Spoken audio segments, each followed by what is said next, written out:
नमस्कार दोस्तों, मैं धीरेन्द्र आपका अपनी इस वीडियो में स्वागत करता हूं। जैसा कि आप देख सकते हैं, आज हम क्लास 7th एनसीईआरटी ज्योग्राफी का फर्स्ट चैप्टर डिस्कस करने जा रहे हैं। फर्स्ट चैप्टर क्या है? इन्वायरमेंट। तो आज हम इस चैप्टर में इन्वायरमेंट के बारे में पढ़ेंगे। फिर चलो स्टार्ट करते हैं। आफ्टर द लॉन्ग वेकेशन के बाद, लॉन्ग वेकेशन है जो गर्मियों की छुट्टियां होती है, लंबी छुट्टी होती है ना, एक एक महीने की, उसकी बात हो रही है। When Ravi started going to school again, जब रवि ने फिर से स्कूल जाना स्टार्ट किया, उसने नोटिस किया कि the only playground next to his school was dug up, कि जो उसके स्कूल का केवल एक प्लेग्राउंड था, उसे क्या वो प्लेग्राउंड को डगअप कर दिया गया है, यानी कि उस पूरे प्लेग्राउंड पर खुदाई कर दी गई है। People said that a huge building with many flats will be constructed there. तो जब रवि को दिखा और रवि ने लोगों से पूछा, तो लोग बोले कि वहां पे एक बहुत ही ह्यूज बिल्डिंग, बहुत बड़ी बिल्डिंग बन रही है, जहाँ जिसमें कि बहुत सारे फ्लैट्स होंगे। ठीक है, कंस्ट्रक्ट मतलब बनना, वहाँ पे बहुत ह्यूज बिल्डिंग जो है कि कंस्ट्रक्ट हो रही है, जिसमें बहुत सारे फ्लैट होंगे। Ravi was almost in tears. तो दोस्तों, ऐसा सुनकर रवि की आंखों में आंसू आ जाता है। When he realized that the big playground with its soft grass, marigolds and butterflies is gone forever। तो दोस्तों, जैसे ही रवि को रियलाइज होता है कि जो बहुत बड़ा प्लेग्राउंड था, जिसमें कि बहुत सॉफ्ट ग्रास थी, मैरीगोल्ड यानी जो गेंदे का फूल होता है उसको बोलते हैं, मैरीगोल्ड और बटरफ्लाई जिस ग्राउंड में थी, वह ग्राउंड हमेशा के लिए खत्म हो चुका है। तो उसकी आंखों में आंसू आ जाता है। He shared his feelings with his classmate. तो रवि जब क्लास में गया, तो उसने अपनी इस फीलिंग को क्लासमेट के साथ शेयर किया। In the assembly the principal to sadly observe. तो प्रिंसिपल जो थी, उन्होंने भी सैडली जो है कि बोला, बहुत दुख के साथ वो बोलते हैं कि see how our environment is changing, कि देखो किस प्रकार से हमारा इन्वायरमेंट जो है वह चेंज हो रहा है। In the class Ravi asked his teacher. तो रवि ने अपने टीचर से क्लास में पूछा, व्हाट इज इन्वायरमेंट? इन्वायरमेंट क्या है? Whatever you see in your surroundings, said the teacher. तो टीचर ने बोला, जो कुछ भी तुम्हारी सराउंडिंग में है वो क्या है? इन्वायरमेंट है। रवि थॉट अलाउड, यानी कि रवि ने जोर से बोला, that means the school building, table, chairs in the classroom, even that open field, the road, the garbage, my friends, all are part of our environment. तो रवि ने बोला, क्या जो इसका मतलब कि जो स्कूल बिल्डिंग्स हैं, जो टेबल्स हैं, जो चेयर्स हैं क्लासरूम में, यहाँ तक कि जो ओपन फील्ड है, जो रोड है, जो गार्बेज है, यहाँ तक कि जो मेरे दोस्त हैं, ये सारे के सारे इन्वायरमेंट के पार्ट हैं। ये टीचर ने बोला, हाँ बट वेट। आगे टीचर ने बोला, but wait, some objects are created by nature. कुछ ऑब्जेक्ट जो है कि नेचर के द्वारा बनाई गई हैं। जैसे एग्जाम्पल के लिए माउंटेन हो गया, रिवर हो गई, ट्रीज हो गया, एनिमल्स हो गया। ठीक है, ये सारी चीजें क्या है, ये जो है कि बाय नेचुरल यानी बाय नेचर के द्वारा बनाई गई हैं। Others are made by people. आगे बोलते हैं कि अदर जो है वो पीपल यानी कि लोगों के द्वारा, मनुष्य के द्वारा बनाई गई। जैसे एग्जाम्पल के लिए रोड, कार, क्लॉथ, बुक, ये सारी जो है किसके द्वारा बनाई गई? मनुष्य के द्वारा। ठीक है, नाउ वर्क इन पेयर्स। आगे टीचर बोलते हैं पेयर में आप लोग जो है कि काम करो। एक लिस्ट बनाओ अपने क्लासमेट के साथ, sitting next to you, of the creation of nature and by human beings, यानी उन सारी चीज़ों की लिस्ट बनाओ जो कि नेचर की बनाई गई हैं और जो कि ह्यूमन बींग्स की बनाई गई हैं। यहाँ पे देखते हैं कि इन्वायरमेंट क्या है। Environment is our basic life support system. जो इन्वायरमेंट है दोस्तों, वह हमारा बेसिक लाइफ सपोर्ट सिस्टम है। अब यहाँ पे समझना बेसिक लाइफ सपोर्ट सिस्टम का क्या मतलब है। यानी कि हमारी लाइफ को सपोर्ट करने के लिए, हमें लाइफ को सस्टेन करने के लिए जो बेसिक चीज़ें चाहिए, बेसिक चीज़ें, वह इन्वायरमेंट है। यानी कि बेसिक चीज़ें जैसे कि हमको क्या चाहिए होता है? फूड चाहिए होता है, वाटर चाहिए होता है, यानी कि खाने के लिए खाना चाहिए होता है, पीने के लिए पानी चाहिए होता है, और हमें ब्रीथ करने के लिए, ब्रीदिंग करने के लिए यानी सांस लेने के लिए क्या चाहिए होता है? ऑक्सीजन चाहिए होता है। तो हमें कौन प्रोवाइड करता है? इन्वायरमेंट प्रोवाइड करता है। इसलिए environment is our basic life support system, यानी हमारी लाइफ का जो बेसिक है वह इन्वायरमेंट है। ठीक है, तो इन्वायरमेंट हमारा बेसिक लाइफ सपोर्ट सिस्टम है। यह हमें, जो हम एयर ब्रीथ करते हैं, एयर प्रोवाइड करता है, जो पानी हम पीते हैं वह वाटर प्रोवाइड करता है, जो खाना हम खाते हैं वह भी यही प्रोवाइड करता है, यहाँ तक कि जहाँ पे हम रहते हैं वह लैंड भी इन्वायरमेंट जो है कि प्रोवाइड करता है। How do human beings modify this natural environment. जो ह्यूमन बींग्स यानी कि जो मानव जाति है, वह किस प्रकार से इस नेचुरल इन्वायरमेंट को मॉडिफाई कर रही है। मॉडिफाई मतलब कि डिस्ट्रॉय नहीं करी, अपने हिसाब से बना रही है। अभी आगे हम देखते हैं किस प्रकार से। The car fumes pollute the air. जो कार की फ्यूम्स होते हैं, यानी जो कार चलती है उसके साइलेंसर से धुआं निकलता है, उसको फ्यूम बोलते हैं। ठीक है, तो जो उसका फ्यूम है वह एयर को क्या कर रहा है? पॉल्यूट कर रहा है। Water is collected in a pot. जो वाटर है उसको पॉट में कलेक्ट किया जा रहा है। Food is served in vessel, food को क्या करते हैं, बर्तनों में परोसते हैं, सर्व करते हैं। And land is use to build factories, और जो लैंड है उसका यूज हम किस प्रकार से करते हैं, फैक्ट्रीज को बनाने में। अब यहाँ पे देखो इस चीज को समझना, यहाँ पे सारी चीजें जो है कि यहाँ पे सारी चीजें डिस्ट्रॉय, हमारा जो इन्वायरमेंट है उसको पॉल्यूट नहीं कर रही है। जैसे कि कार का फ्यूम है वो तो पॉल्यूट कर रहा है, but water is collected in a pot. अब पानी को जो पानी पॉन्ड में पड़ा था, यहाँ पे पॉन्ड में पड़ा था या रिवर में पड़ा था, उसको ह्यूमन ने क्या किया, एक पॉट में कलेक्ट कर लिया। अब उसको उसने मॉडिफाई किया कि नहीं अपने हिसाब से। अब जो पानी चल रहा था यानी रिवर में जा रहा था, उसने उसको एक पॉट में कलेक्ट कर लिया। ठीक है, अब जो पॉट है, जो पानी है पॉट में, वो भी तो इन्वायरमेंट का हिस्सा है। ठीक है, इसी प्रकार से जो फूड है वो भी जो है कि वेसल में कलेक्ट करके सर्व करके उसको भी इन्होंने मॉडिफाई किया। और जो लैंड है, लैंड जो नॉर्मल सी लैंड है, उस पर इन्होंने क्या किया, फैक्ट्रीज बना दी। Human beings make cars, mills, factories and manufacture containers. Human beings क्या कर रही है, कार्स बना रही है, मिल्स बना रही है, फैक्ट्रीज बना रही है, यहाँ तक कि कंटेनर मैन्युफैक्चर कर रही है। ठीक है, this is how human beings modify natural environment. यह देखो कि किस प्रकार से ह्यूमन बींग्स जो है वह नेचुरल इन्वायरमेंट को क्या कर रहे हैं, मॉडिफाई कर रहे हैं। Ravi, Paramjit, Jessie, Mustafa, Asha were all excited about making the list. तो रवि, परमजीत, जेसी, मुस्तफा, आशा, सारे लोग बहुत ज़्यादा एक्साइटेड थे लिस्ट बनाने के लिए। Why is our environment changing, कि हमारा जो इन्वायरमेंट है क्यों चेंज हो रहा है, इकबाल ने पूछा। It's all because of our needs, यह सारी जो है कि हमारी ज़रूरतें की वजह से चेंज हो रहा है। They are increasing day by day, जो कि जो हमारी ज़रूरतें हैं, जो हमारी नीड्स है दोस्तों, डे बाई डे क्या हो रही हैं, इंक्रीज हो रही हैं, बढ़ी रही हैं, कम नहीं हो रही हैं। We are therefore modifying and at times even destroying our natural surrounding, इसलिए हमारी ज़रूरतों के लिए हम क्या कर रहे हैं, जो हमारा इन्वायरमेंट है उसको मॉडिफाई कर रहे हैं अपनी ज़रूरतों के हिसाब से। कुछ टाइम तो हम ऐसा करते हैं, कुछ जो हमारी नेचुरल सराउंडिंग्स है उसको हम डिस्ट्रॉय भी कर देते हैं। टीचर ने ऐसा रिप्लाई किया। ठीक है, अब जैसे कि यहाँ पे हम देख सकते हैं कंपोनेंट ऑफ इन्वायरमेंट के क्या क्या कंपोनेंट है। यहाँ पे देखो नेचुरल इन्वायरमेंट, जैसे वाटर क्या है, नेचुरल इन्वायरमेंट। एयर क्या है, natural environment. Land, living things, ये सारी क्या है, नेचुरल इन्वायरमेंट। अब ह्यूमन मेड, जो कि ह्यूमन के द्वारा यानी कि ह्यूमन बींग्स के द्वारा बनाई गई हैं, जैसे बिल्डिंग्स हो गया, पार्क्स हो गए, ब्रिजेस हो गए, रोड्स हो गए, ये सारे जो है ह्यूमन मेड जो है कि इन्वायरमेंट है। ठीक है, ये इन्वायरमेंट का हिस्सा है। अब यहाँ पे ह्यूमन जैसे देख लो, individual, family, community, religions, educational, economic, सारी की सारी चीज़ें क्या है, ये भी क्या है, कंपोनेंट है किसके, इन्वायरमेंट के। From the above conversation you understand that the place, people, things and nature that surround any living organism is called environment. तो दोस्तों ऊपर की जो हमने वो कन्वर्जेशन देखा, उससे आप जो है आप समझ गए होंगे कि जो जो भी प्लेस, पीपल, थिंग्स या नेचर जो भी किसी लिविंग ऑर्गेनिज्म को सराउंड करते हैं, उस वे क्या है, इन्वायरमेंट है। यानी कि कोई भी लिविंग ऑर्गेनिज्म हुआ, ठीक है, कोई भी लिविंग ऑर्गेनिज्म, तो कोई ह्यूमन बीइंग हो गया, कोई इंसेक्ट हो गया, या कोई प्लांट हो गया, कोई एनिमल हो गया, ठीक है, कोई भी लिविंग ऑर्गेनिज्म, उसके चारों साइड जो भी प्लेस है, जो भी पीपल है, यानी जो लोग हैं, जो भी चीजें हैं, यहाँ तक कि जो भी नेचर है, वे क्या है, वे इन्वायरमेंट है। It is a combination of natural and human made phenomena. यह क्या है, जो इन्वायरमेंट जो है वो क्या है, एक कम्बिनेशन है नेचुरल और ह्यूमन मेड फिनोमेना का। While the natural environment refer to both biotic and abiotic condition existing on the earth, तो दोस्तों जबकि जो इन्वायरमेंट, नेचुरल इन्वायरमेंट है, उसमें अर्थ पर एग्जिस्ट करने वाली बायोटिक और अबायोटिक दोनों कंडीशंस हैं। बायोटिक यानी कि the world of living organism, biotic में द वर्ल्ड ऑफ लिविंग, जितने भी लिविंग ऑर्गेनिजम्स हैं इस वर्ल्ड में सारे आते हैं, जैसे प्लांट्स, एनिमल्स। ठीक है, एबायोटिक में कौन आते हैं, the world of non living element, जो नॉन लिविंग एलिमेंट्स हैं, जैसे कि लैंड हो गया। ठीक है, human environment reveal the activities, creations and interaction among human beings.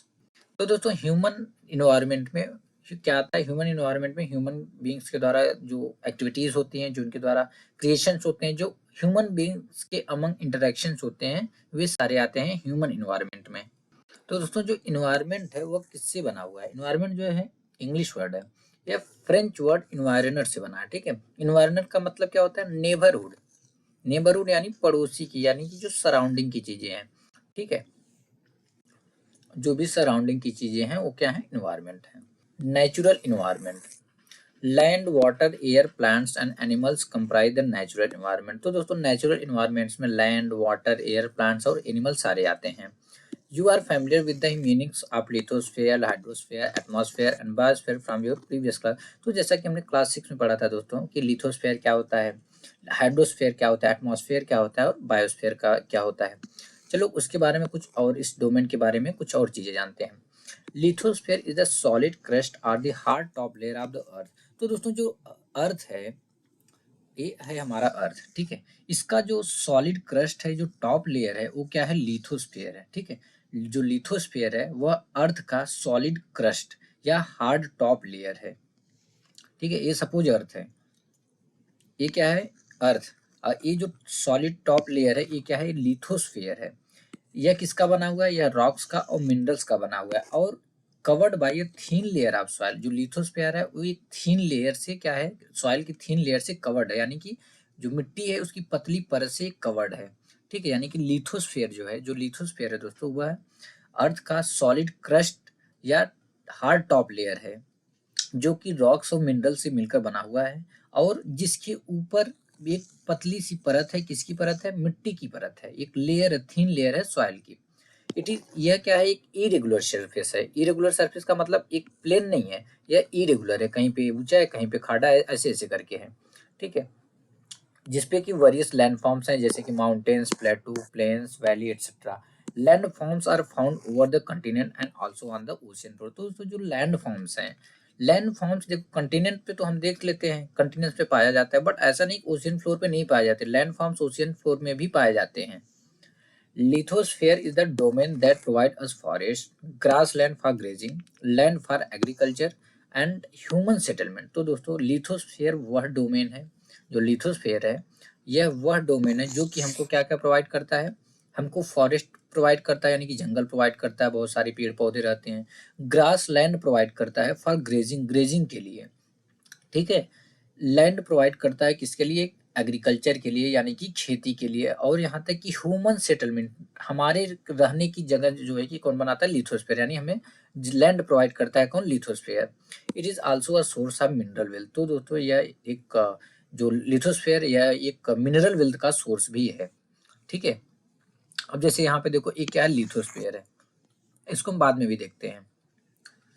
The domain of water is referred to as hydrosphere. जो वाटर का डोमेन है, domain of water is refer to as hydrosphere, यानी water, इसको जो water का domain है वह refer किया जाता है हाइड्रोस्फेयर, यानी कि जो वाटर है वह हाइड्रोस्फेयर, बस इतना समझ लो आप। जो भी चीजें, चाहे रिवर हो, चाहे सी हो, चाहे ओशियन हो, सारी की सारी क्या है, हाइड्रोस्फेयर है। It comprise various sources of water and different types of water body like rivers, lake, seas, ocean etcetera. इसमें डिफरेंट टाइप के जो है वेरियस सोर्स ऑफ वाटर्स आते हैं। यहाँ तक कि वेरियस वाटर बॉडी जैसे कि रिवर्स हो गए, लेक्स हो गए, सीज हो गए, ओशियंस हो गए, सारा का सारा क्या आता है, हाइड्रोस्फीयर में आता है। It is essential for all living organism. तो दोस्तों जो यह है सारे लिविंग ऑर्गेनिजम्स के लिए इसेंशियल है, ठीक है। The atmosphere is the thin layer of air that surround the earth. तो दोस्तों एटमॉस्फेयर क्या है, एटमॉस्फेयर एक थीन लेयर है इसकी, एयर की, जो कि अर्थ के चारों साइड सराउंडेड है, ठीक है। ये सपोज अर्थ है, हमारी जो अर्थ है उसके चारों साइड एयर की एक पतली सी परत है, एयर की पतली सी परत, यानी एयर की एक थिन लेयर है, जो कि क्या है, एटमॉस्फेयर है। ये हमारे अर्थ को पूरा सराउंड किए हुए। अब बात आती है कि आखिर में सराउंड किए तो फिर मतलब जाती क्यों नहीं। The gravitational force of the earth hold the atmosphere around it. But दोस्तों जो ग्रेविटेशनल फोर्स है हमारी अर्थ का, वह इसको होल्ड करके रखता है अपने चारों तरफ, ठीक है। और यह जो लेयर है हमको सन की हार्मफुल रेज और स्कॉचिंग हीट से बचाता है। It consist of a number of gases, इसमें बहुत सारी गैसेस आती हैं, इसमें डस्ट होता है और इसमें वाटर वेपर होता है, किसमें, एटमॉस्फेयर में। The changes in the atmosphere produce changes in the weather and climate.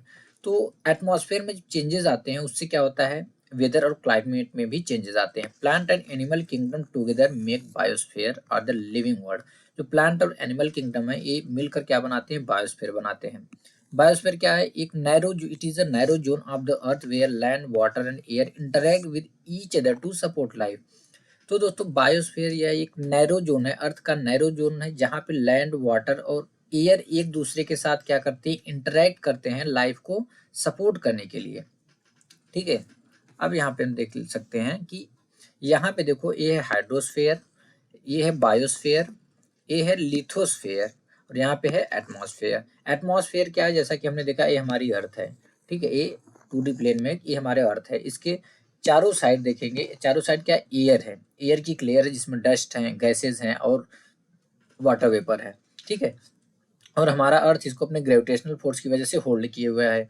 और हाइड्रोस्फीयर में डिफरेंट वाटर बॉडीज आते हैं, जैसे यहाँ पे देखो एक पॉन्ड है, ठीक है, एक तालाब है, ये भी किस में आता है, हाइड्रोस्फीयर में आता है। अब यहाँ पे जो लिथोस्फीयर है, लिथोस्फीयर पे हमारा ह्यूमन सेटलमेंट रहता है, यहाँ पे रोड वोड सारा सब कुछ बना रहता है, ठीक है। और बायोस्फीयर, बायोस्फीयर वह एक ये अर्थ का एक नैरो जोन है जहाँ पे लैंड, वाटर और एयर एक दूसरे के साथ इंटरेक्ट करते हैं, किस लिए, लाइफ को सपोर्ट करने के लिए, ठीक है। What is ecosystem? इकोसिस्टम क्या है? At an NCC camp that Ravi's class was attending, एक एनसीसी कैंप दोस्तों जिसको कि रवि का क्लास अटेंड कर रहा था, जेसी एक्सक्लेम, एक्सक्लेम मतलब कोई चीज थोड़ा झटके से या आश्चर्य से चिल्लाकर खाना। तो जेसी एक्सक्लेम करके बोलती है व्हाट अ हैवी डाउनपोर, क्या डाउनपोर मतलब जो मूसलाधार बारिश, ठीक है, क्या मूसलाधार बारिश हो रही है। It remind me of my home in Kerala, बोलता है इससे मुझे हमारे घर केरला की याद आती है। You should come and see how it pores, तो और बच्चों से वो क्या बोलती है कि तुमको आना चाहिए वहां पे देखना चाहिए, and pores over the lush green field and coconut plantation, कि किस प्रकार से जो मूसलाधार बारिश है वह लश ग्रीन फील्ड पे और कोकोनट प्लांटेशन पे गिर रही है। हीरा फ्रॉम जैसलमेर एक्सक्लेम, और जो जैसलमेर से हीरा था वह बोलता है कि we get no rains, we see only kikar and sand, बोलता है कि हमारे यहाँ तो कोई बारिश नहीं होता, हम केवल कीकड़ और सैंड देखते हैं। As far as the eyes can see, जहां तक हमारी आंखें देख सकती हैं, but you also find camels, say Ravi, Ravi ने बोला कि बट तुम्हें कैमल भी दिख जाएगा। अब देखते हैं कि इकोसिस्टम होता क्या है।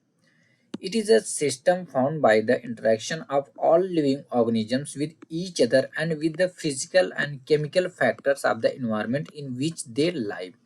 तो दोस्तों इकोसिस्टम क्या है, यह एक ऐसा सिस्टम है जो कि सारे लिविंग ऑर्गेनिज्म का एक दूसरे के साथ इंटरेक्शन और जिस इन्वायरमेंट में वे रह रहे हैं उस इन्वायरमेंट के फिजिकल और केमिकल फैक्टर के साथ इंटरेक्शन से बनता है, ठीक है। आपको इसको फिर से समझेंगे, यहाँ पे समझेंगे इसको। इकोसिस्टम क्या, इकोसिस्टम एक सिस्टम है जो कि सारे लिविंग ऑर्गेनिज्म का एक दूसरे के साथ इंटरेक्शन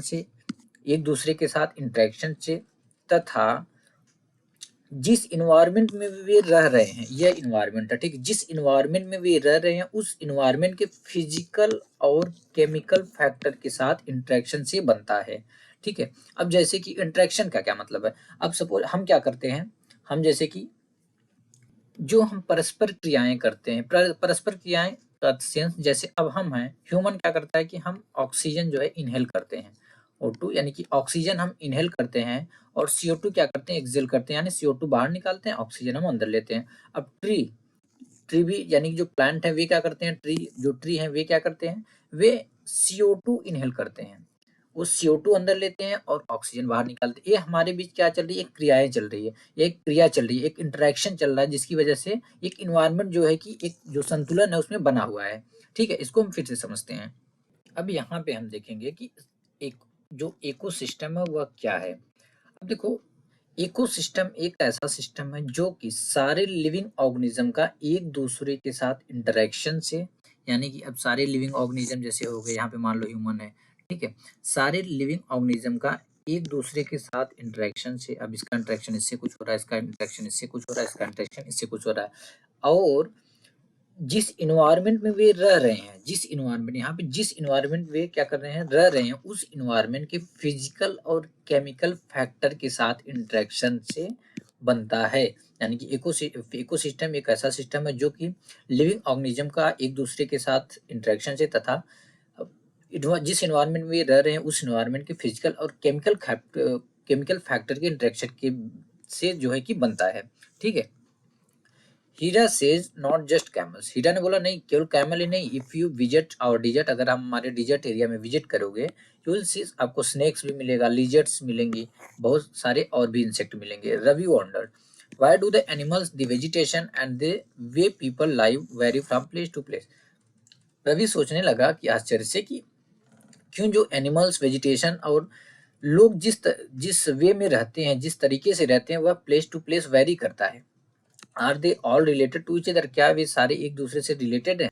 तो दोस्तों इसके बाद उनके टीचर ने रिप्लाई किया कि काफी संबंध है, वेरी मच यानी कि काफी ज्यादा संबंध है। All plants animals and human beings depend on their immediate surroundings. तो दोस्तों जितने भी प्लांट्स हैं, एनिमल्स हैं, जितने भी ह्यूमन बींग्स हैं, वे क्या है, वे अपनी सराउंडिंग्स पे, जो उनकी सराउंडिंग्स है उस पे क्या है, डिपेंडेंट हैं। ठीक है। Often they are also interdependent on each other, यहाँ तक कि वे एक दूसरे पे इंटरडिपेंडेंट हैं। ठीक है। जैसे कि अभी हमने एग्जाम्पल देखा ना कि हम क्या करते हैं, हम ऑक्सीजन इनहेल कर रहे हैं और CO2 एक्सेल कर रहे हैं, यानी CO2 निकाल रहे हैं, ऑक्सीजन ले रहे हैं।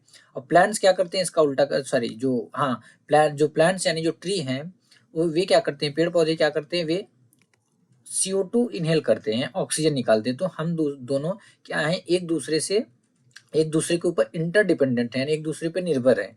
ठीक है। दिस रिलेशन, क्या हम इनके बिना सर्वाइव कर पाएंगे? नहीं। This relation between the living organism as well as the relation between the organisms and their surroundings form an ecosystem. तो दोस्तों जो जितने भी लिविंग ऑर्गेनिज्म है, उनका एक दूसरे के साथ रिलेशन यानी एक दूसरे के साथ संबंध, तथा जो उनकी सराउंडिंग में इन्वायरमेंट है उसके साथ संबंध से ही इकोसिस्टम जो है कि फॉर्म होता है, इकोसिस्टम बनता है। There could be an ecosystem of large rain forest, grassland, desert, mountains, lake, river, ocean and even a small pond. तो दोस्तों लार्ज रेन फॉरेस्ट का, grassland, desert, mountain, lake, river, ocean और यहाँ तक कि स्मॉल पॉन्ड का भी ecosystem हो सकता है। क्या आपको लगता है कि park in which Ravi and his friends played form an ecosystem, क्या आपको लगता है जिस पार्क में रवि और उसके दोस्त खेल रहे थे, वो भी एक इकोसिस्टम बनाता है? क्यों नहीं। ह्यूमन इन्वायरमेंट, अब हमने देख लिया नेचुरल इन्वायरमेंट के बारे में, अब देखते हैं ह्यूमन इन्वायरमेंट के बारे में। Human beings interact with the environment and modify it according to their need. तो जैसे कि हमने देखा था, तो ह्यूमन बींग्स इन्वायरमेंट के साथ इंटरेक्ट करते हैं और उसको अपनी जरूरतों के हिसाब से क्या कर रहे हैं, मॉडिफाई कर रहे हैं। Early human adopted themselves to the natural surrounding, जो अर्ली ह्यूमन था यानी जो पहले के ह्यूमंस थे, वे अपने आप को नेचुरल सराउंडिंग के हिसाब से अडॉप्ट कर लिए थे। दे लेड अ सिंपल लाइफ, वे एक सिंपल लाइफ जीते थे and fulfil their requirement from the nature around them, और जो उनकी रिक्वायरमेंट होती थी उनके अराउंड का जो नेचर, जो भी नेचुरल था, इन्वायरमेंट के हिसाब से वो फुलफिल कर ले रहे थे। विद टाइम नीड्स ग्रू, जैसे जैसे टाइम बढ़ता गया, एंड बीकेम मोर वैरिड, तो उनकी जो नीड्स थी, उनकी जो जरूरतें थी, वे भी बढ़ने लगी। Humans learn new ways to use and change environment, तो ह्यूमन ने नया तरीका सीखा इन्वायरमेंट को यूज करने का और उसको चेंज करने का। They learn to grow crops, domesticate animals and lead a settle life, वे क्या सीखे, वे क्रॉप्स को ग्रो करना सीख गए, एनिमल्स को डोमेस्टिकेट करना यानी जो एनिमल्स होते हैं उनको पालना सीख गए, यहाँ तक कि वे सेटल लाइफ जीना भी सीख गए। The wheel was invented, wheel का इन्वेंशन हुआ। Surplus food was produce, surplus food produce हुआ मतलब काफी ज्यादा। बार्टर सिस्टम इमर्ज हुआ, ट्रेड स्टार्ट हुआ और कॉमर्स डेवलप हुआ। बार्टर सिस्टम क्या होता है? Barter system, it is a trade in which goods are exchange without the use of money. तो दोस्तों मनी का इस्तेमाल यानी पैसों का इस्तेमाल आज हम कर रहे हैं कि हम पैसे दे रहे हैं, चीजें ले रहे हैं, बट पहले ऐसा नहीं था। पहले ऐसा क्यों नहीं था? क्योंकि कोई मनी का सिस्टम, पैसे का कोई सिस्टम ही नहीं था। तो उस केस में क्या होता था, लोग चीजों के बदले चीजें एक्सचेंज करते थे। ठीक है। यानी कि हमारे पास जो चीज है वह हम आपको दे रहे हैं, आपके पास जो चीज आप मुझे दो, ऐसे जो एक्सचेंज होता था उसको, इस सिस्टम को हम क्या बोलते थे? बार्टर सिस्टम बोलते थे। यानी यह एक ऐसा trade, is a trade in which goods are exchange without the use of money. यह एक ऐसा ट्रेड है जिसमें गुड्स, चीजें जो है एक्सचेंज की जाती हैं बिना पैसे के यूज के। ठीक है। Industrial revolution enable large scale production, तो दोस्तों हम जैसा कि जानते हैं इंडस्ट्रियल रिवॉल्यूशन की वजह से लार्ज स्केल में प्रोडक्शन होता है, बहुत काफी प्रोडक्शन होता है। Transportation become faster, transportation faster हो जाता है। और इंफॉर्मेशन रिवॉल्यूशन की वजह से कम्युनिकेशन ईजी हो जाता है और स्पीडी अक्रॉस द वर्ल्ड, और जो कम्युनिकेशन होता है वो पूरा तेज हो जाता है पूरे वर्ल्ड में। Have you ever thought why you love eating a juicy watermelon in summer and hot roasted peanut in winter? तो दोस्तों क्या कभी आपने सोचा है कि आप जो है कि समर के टाइम में, गर्मियों के टाइम में जूसी वाटरमेलन क्यों खाना चाहते हो, क्यों खाना पसंद करते हो, और विंटर के टाइम में, ठंडियों के टाइम में हॉट रोस्टेड पीनट खाना क्यों पसंद करते हो? क्योंकि a perfect balance is necessary between the natural and human environment, क्योंकि ये परफेक्ट बैलेंस बहुत ही जरूरी है नेचुरल और ह्यूमन इन्वायरमेंट के बीच में। Human must learn to live and use their environment in a harmonious. तो दोस्तों ह्यूमंस को यानी कि हमें इन्वायरमेंट के साथ हार्मोनियस वे में रहने और उसका यूज करना जो है कि सीखना चाहिए। तो दोस्तों क्लास में एक नूरी नाम की बच्ची थी जो कि मिजोरम की थी। ठीक है। वह जो है कि क्लास में हमेशा अपने सराउंडिंग की जो हरियाली चीज़ें हैं, यानी कि जो ग्रास हैं, जो पेड़-पौधे हैं, उसके बारे में हमेशा क्लास में अक्सर वो बातें किया करती थी। तो वह रवि को देखती है, वह जो प्लेग्राउंड था उसके न रहने से रवि काफ़ी अपसेट था। तो उसने रवि को इनवाइट किया कि आने वाले वेकेशन में हमारे इधर आओ और विज़िट करो, वहाँ की चीज़ें देखो। और आगे रवि की टीचर बोलती हैं कि स्टूडेंट से कि अपना जो भी लैंडस्केप है, हाउसेज़ हैं, एक्टिविटीज़ हैं लोगों की, और जो-जो प्लेसेस जो है कि अपनी हॉलिडे के दौरान वे विज़िट कर रहे हैं, मतलब जब उनकी हॉलिडे आ रही है आगे, जो-जो प्लेसेस वे विज़िट कर रहे हैं, वहाँ के लोगों की एक्टिविटीज़, वहाँ के हाउसेज़, वहाँ के लैंडस्केप को ड्रॉ करने के लिए टीचर ने बोला। तो फाइनली दोस्तों हमने ये चैप्टर कंप्लीट कर लिया। आशा करता हूँ कि आपको समझ में आ गया होगा। तो मिलते हैं नेक्स्ट वीडियो में।